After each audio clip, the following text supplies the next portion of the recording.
It's now more than 5 months since the big standoff between India and China in Ladakh began. And now with a possible worst-case scenario presenting itself to India, a two-front war situation where China and Pakistan collude to confront India, India's Air Force chief had a big message to both those countries. He said, India is more than ready for any possible conflict, including a two-front war situation. The Air Force chief made the statement when asked if the Indian Air Force is ready for that kind of scenario. His comments come at a time when bilateral ties between India and China have been tense since May due to the border standoff along the line of actual control. The Air Force chief also said the force was very well positioned when asked whether they were ready to deal with any challenge from China in Ladakh. Take a look. हम किसी भी conventional conflict के लिए और किसी भी तरह के कॉन्फ्लिक्ट के लिए फुल्ली प्रिपेयर्ड हैं एंड उसमें टू फ्रंट वॉर भी इंक्लूडेड है। हमारी हमेशा ये फोकस रहता है कि हमारी operational capability current threat scenario के अगेंस्ट बिल्डअप की जाए, अगेंस्ट प्रिपेयर्ड रहे एंड हमारी कैपेबिलिटी पूरी तरह से तैयार है टू फ्रंट वॉर के लिए भी। But while the military is completely prepared, there is something that has been damaging, destroying and even killing our troops, and it isn't the enemy. This is a news break that has caused a quake across the country after it was learnt that bad or faulty ammunition over the last 6 years has killed 27 Indian military personnel and injured nearly 160. It has caused widespread condemnation of those who supply this ammunition. Take a look at this report.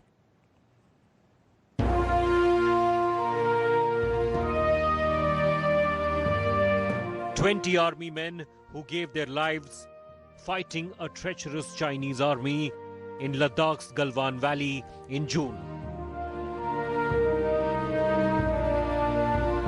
They died defending Indian territory in some of the most horrifying close combat. 20 men who will never be forgotten. But what if we told you that a large number of army troops have steadily perished over the years, and not while fighting the enemy?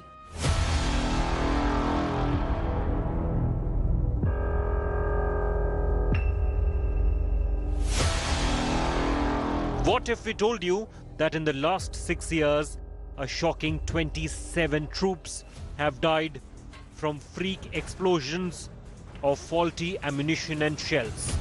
Number 4, fire!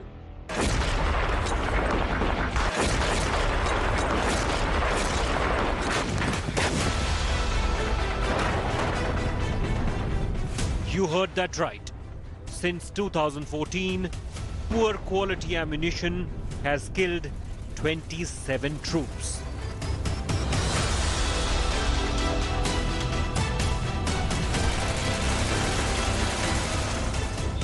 The disturbing number is from a brand new internal Indian Army report accessed and revealed by India Today this week.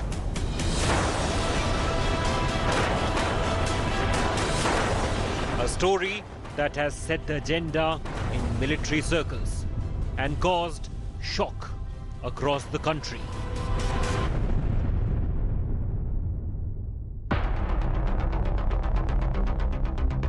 The report is a damning dossier on the quality of ammunition produced by India's government-owned Ordnance Factory Board, or OFB. A network of factories that produce everything from artillery shells to anti-aircraft ammunition, to tank rounds, to the smallest bullets used in infantry rifles.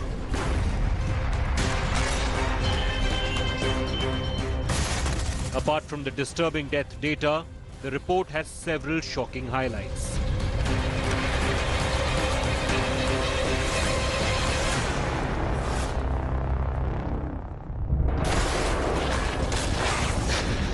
There have been 403 accidents related to faulty ammunition since 2014.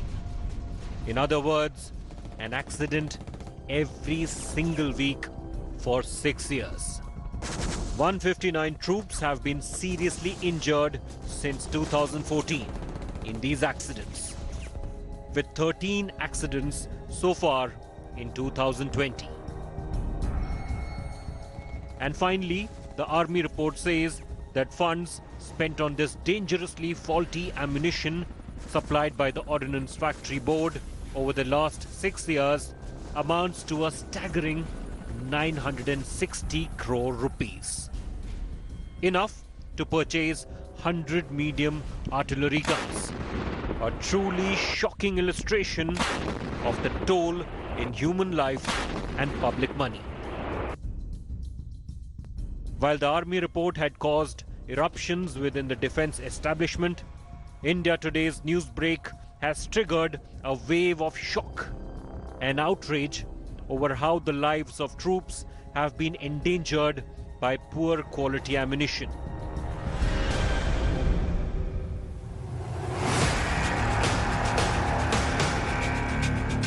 With India's forces massed on the border in a warlike situation that will almost definitely stretch into the foreseeable future, the army hopes the glaring numbers in its report will force a solution to its decades-old problem with ammunition quality.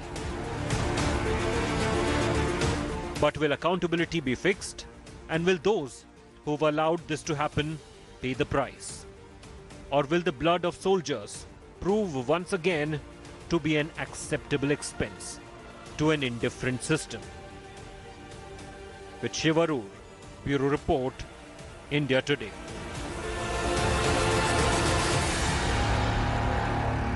So to put it very simply, this is defective ammunition that's blowing up during exercises and training and killing our troops. But it's the numbers that are truly, truly disturbing and unsettling. And I have those numbers because it's part of an Indian Army report that India Today has accessed. We broke that story last week. These are the numbers. I want to put it out for you, and I'm going to tell you why it's important right now. These are deadly pieces of ammunition, and this is from the Ordnance Factory Board, which is the principal supplier of this equipment to the Indian Army. There have been, in the last 6 years, ladies and gentlemen, 403 accidents, which is almost one per week, 27 deaths of military personnel, and 159 troop injuries. This is in the last 6 years, according to the Indian Army's internal report that has been shared with the Ministry of Defence, and this is translated into a wastage of 960 crore rupees, which the Indian Army in its report damningly says would be enough to buy 100 medium artillery guns. Now, this translates into one accident every single week, and the kind of ammunition we're talking about, since you're wondering about that, is infantry rifle ammunition, artillery shells, battle tank shells, and also air defense gun rounds. All of these have been exploding on a periodic basis. There have been accidents and there have been fatalities. That is the crux of the matter now. Now, to make things even worse, ladies and gentlemen, this is what's happening with the Ordnance Factory Board. There is an effort to corporatize the ordnance factories and make them more accountable, make their quality better and more competitive. But the Ordnance Factory workers, 80,000 workers, are in agitation mode. They're all in part of leftist unions and they are in complete agitation mode. They're up in arms over the government's decision to corporatize the Ordnance Factory Board. These are 200-year-old factories, a relic of the British Raj that needs to be corporatized and modernized, but the unions are completely against it. Nearly 41 ordnance factories across the country, which have a total workforce of over 82,000 workers, have decided to go on a strike this month. Their strike could not have come at a worse time, as you can imagine. On August the 5th, the OFB unions announced an indefinite strike from October the 12th. That's just a week from now. Multiple requests and appeals to call off the strike have failed, and the OFB unions are currently ignoring the current war-like situation in Ladakh. That's the question we're asking. Have these unions not paid heed to the fact that there is a war-like situation? The army could be facing trouble if it needs urgent consignments of ammunition, if you have 82,000 workers and unions of the principal supplier of ammunition suddenly going on strike at a time like this.